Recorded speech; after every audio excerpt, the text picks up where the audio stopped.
আলাইকুম রহমতুল্লাহি বারাকাতুহু। সম্মানিত দিনী মুসলিম ভাই বোনেরা, আশা করি আল্লাহ তাআলা ইচ্ছায় ভালো আছেন। আলহামদুলিল্লাহ আমি ভালো আছি। আসলে আমি অনেক দূরে রওনা দিয়েছি আল্লাহ তাআলা ইচ্ছায় ইনশাআল্লাহ জিন্নাতের রুগীকে চিকিৎসা করার উদ্দেশ্যে। রুগীর অবস্থা একটু বেশি খারাপ, এই জন্য ইমার্জেন্সিভাবে রওনা দিয়েছি ইনশাআল্লাহ আল্লাহ তাআলার ইচ্ছায়।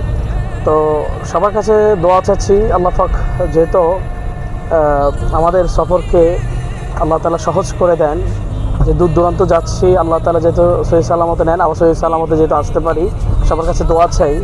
আসলে আপনাদের কাছে কথাগুলো বলার একটাই কারণ, দোয়া চাওয়া। আসলে আমরা যেভাবে দূর দূরান্তে রওনা দিই, আল্লাহ তাআলা উত্তম হেফাজতকারী। আসলে রাত নাই দিন নাই পরিশ্রম করি রুগী দেখার জন্যই বের হয়ে যায় দূর দূরান্তে।